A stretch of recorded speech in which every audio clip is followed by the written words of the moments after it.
اب ہم جہاد سے مراد یہ سمجھتے ہیں کہ وہ میدان جنگ میں جا کے ہی، لفظ جہاد جو ہے نا معروف ہے، تو وہ کہ اب میدان جنگ میں جا کے ہی لڑا جائے تو وہ جہاد ہے۔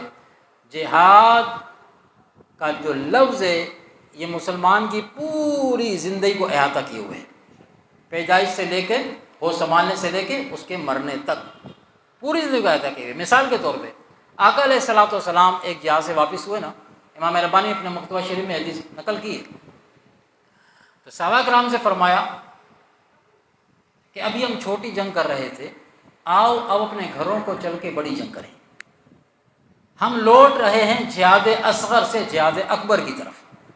تو صحابہ کرام حیران رہ گئے کہ یا رسول اللہ صلی اللہ علیہ وسلم، وہ میدان جنگ میں ہم دشمنوں کے ساتھ لڑ رہے تھے، ایک دوسرے کے سر کٹ رہے تھے، زخم آ رہے تھے، اپنے گھر بار سے دور تھے، بیوی بچوں سے دور تھے، تکلیف میں تھے، تو وہ چھوٹی جنگ تھی۔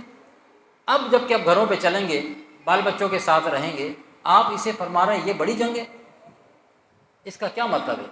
آقا علیہ الصلوۃ والسلام نے پھر اس کی تفسیر بیان کی، کھول دیا اس کو۔ فرمایا دیکھو میدان جنگ کے اندر تمہارا دشمن تمہارے سامنے تھا، اگر وہ اٹیک کرتا تم اس کو دیکھتے تھے، تم مارتے تھے وہ تمہیں دیکھتا تھا، تمہارا دشمن کھلا ہوا دشمن تھا جو تمہارے سامنے تھا، اگر وہ وار کرتا تو انہیں بچاؤ کر سکتے تھے، اپنا دفاع کر سکتے تھے۔ فرمایا میدان جنگ میں تمہارا دشمن تمہارے سامنے تھا، اور اب جب گھروں کو چلیں گے نا، اب ہمارا جن دشمنوں سے واسطہ پڑنے والا ہے وہ چھپے ہوئے دشمن ہیں، وہ نفس اور شیطان ہیں جو نظر نہیں آتے، وہ چھپ کے وار کرتے ہیں، اور یقیناً ہر عقل مند بندہ جانتا ہے کہ جو وار چھپ کے کیا جائے بڑا خطرناک ہوتا ہے، جب دیکھ ہی نہ سکے کسی کو۔ شیطان کا ایک بڑا پاور تو یہی ہے نا کہ ہمارے سامنے نہیں آتا، چھپا ہوا ہے نا۔ ایک کسی اکثر فقیر مثال تھا، کسی کمزور سے کمزور بندے کو، کسی بچے کو ہی یہ پاور مل جائے نا کہ وہ آنکھوں سے پوشیدہ ہو جائے، وہ آنکھوں سے، لوگوں کی آنکھوں سے وہ پوشیدہ ہو جائے، نظر نہ آئے، تو وہ بچہ یا وہ کمزور سا انسان وہ پہلوان کو تھپڑ مار مار کے نیچے گرا دے گا۔ پہلوان کو نظر آئے گا تو وہ کچھ کرے گا نا، وہ چماٹ مار مار کے، تھپڑ مار مار کے بڑے پہلوان کو بھی نیچے گرا دے گا۔ کیوں؟ پہلوان کے پاس طاقت نہیں ہے کہ چھپی ہوئی چیز کو دیکھ سکے، اس کے حملوں سے اپنے آپ کو روک سکے۔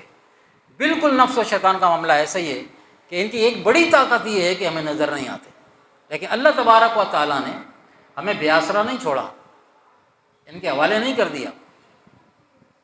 ہمیں ان سے بچنے کے لیے اللہ تبارک و تعالیٰ نے ارشاد فرمایا یا ایھا الذین آمنوا اتقوا اللہ وکونوا مع الصادقین، اے ایمان والو ڈرو اللہ سے جیسا کہ ڈرنے کا حق ہے۔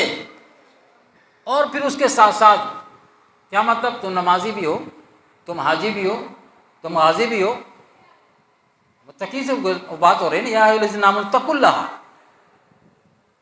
ڈرو اللہ سے جیسا کہ ڈرنے کا، کہ جیسے تم ڈرتے ہو، ڈر رہے ہو اس طرح ڈرنے کا کہ اس طرح ڈرو۔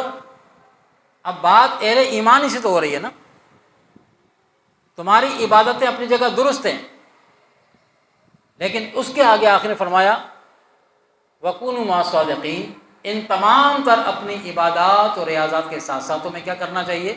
وَكُونُوا مَعَ الصَّادِقِينَ، میرے سچے بندوں کی صحبت اختیار کرو۔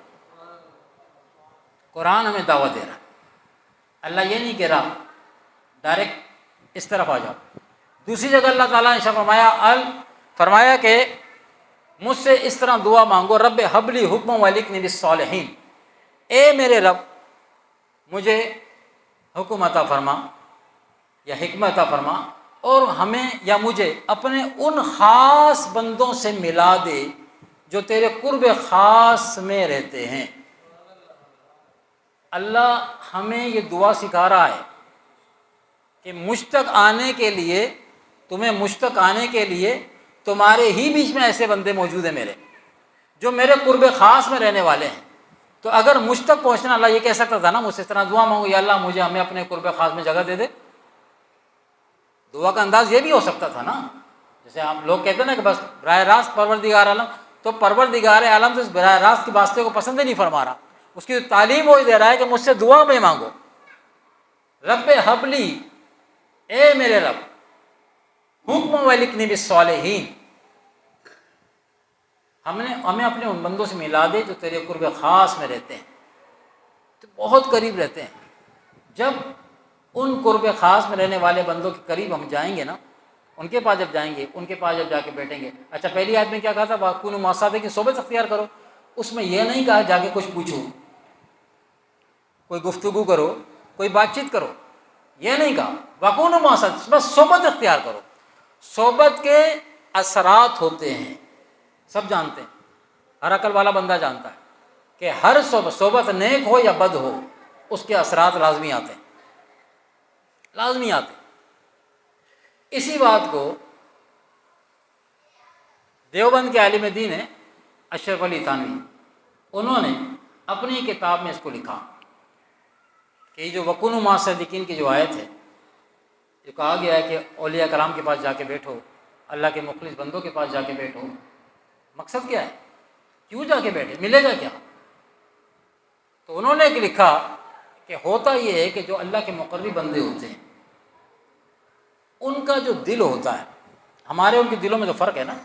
ہمارے دلوں میں تو کم سے کم یہ فقیر اپنے دل کے بارے میں کہہ سکتے ہیں، آپ کی بات نہیں کر رہا، کہ ہمارے دل تو اللہ کی یاد سے دور ہے. اس میں دنیا زیادہ ہے اور اللہ کا یاد بہت کم ہے. تو ان کی طرف بھیجا جا رہا ہے جن کے دلوں میں اللہ بستا ہے، اللہ کی یاد بستی ہے، ہمیں ان کے پاس بھیجا جا رہا ہے. اچھا پر وہ کہتے ہیں کہ ہوتا کیا ہے؟ یہ آل اللہ جو ہوتے ہیں، مقربان بارگاہ الہی جو ہوتے ہیں، ان کے قلوب جو ہوتے ہیں، ان کے دل جو ہوتے ہیں، یہ اللہ کا ذکر کرتے کرتے کرتے کرتے اس مقام پہ پہنچ جاتے ہیں کہ ان کا دل جو ہوتا ہے مرکز انوار الہیہ کا تجلیات کا مرکز ہوتا ہے. ایک وہ کہتے ہیں کہ ایک آبشار ان کے قلب پہ گر رہا ہوتا ہے، پروردگار عالم کے انوار تجلیات کا. اب وہ یہ کہتے ہیں کہ آپ کوئی آبشار گر رہا ہو نا، آپ آبشار کے پاس جا کے کھڑے ہو جائیں، نیچے نہ جائیں، اس کے تھوڑا دور فاصلے پہ کھڑے ہو جائیں. جنہوں نے آبشار دیکھا ہو، پہاڑوں سے پانی گرتا ہے نیچے کی طرف، اسے کہتے ہیں آبشار. اب اگر آپ آبشار کے نیچے نہ جائیں، جو پانی گر رہا ہے، آپ دائیں بائیں کہیں کھڑے ہو جائیں.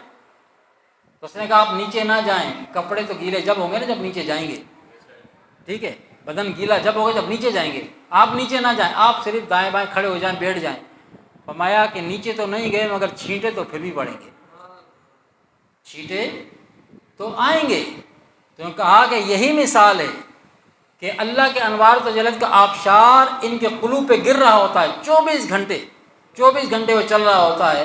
اب ہماری آنکھوں کے سامنے تو معاملات نہیں ہے نا، روحانیت کی ہماری آنکھوں کے سامنے نہیں ہے. تو اللہ تبارک و تعالیٰ بس حکم دیا، حکم کے پابند ہیں، ہمیں نظر آئے یا نہ آئے ہم حکم کے پابند ہیں. وَكُونُوا مَعَ الصَّادِقِينَ، ان کی صحبت میں جا کے بیٹھ، ان کی صحبت کو اختیار کر. جب وہاں ہم جائیں گے تو ہمارا تو ذکر فکر جو تھا نہیں تھا، ٹھیک ہے. جب وہاں جا کے بیٹھیں گے تو ہم تو صفر تھے نا، جب وہاں جا کے بیٹھیں گے تو ہمارے صفر کے آگے ایک لگ جائے گا. ان کی صحبت کی وہ چھینٹا جو پڑے گا نا، وہ جو چھینٹا جو پڑے گا وہاں سے کام بن جائے گا. تو فرام بس اس میں حکمت یہ ہے کہ اللہ نے فرمایا کہ وہاں جا کے ان کے پاس بیٹھا کرو، ان کے پاس بیٹھ جایا کرو. جب وہاں بیٹھو گے تو وہ جو فیوز برکات ان پر اتر رہے ہیں، اس کا کوئی چھینٹا بھی اگر پڑ گیا نا تو برسوں کے مجاہدے سے آپ کی جان چھوٹ جائے گی. انہوں نے کی تو برسہ برس کی محنتیں ہیں. عوام الناس کے لیے اللہ نے یہ چلہ دیا کہ بس تو جا کے ان کے پاس بیٹھ جا، بس تو ان کے پاس جا کے بیٹھ جا، اس میں تیرا کام. یہ عوام الناس کے لیے بڑا آسان اللہ تبارک و تعالیٰ نے قاعدہ دیا. اور ہمارے لیے یہی بات بڑی مشکل ہے کہ ٹائم ہی نہیں نکلتا، ٹائم نہیں ملتا.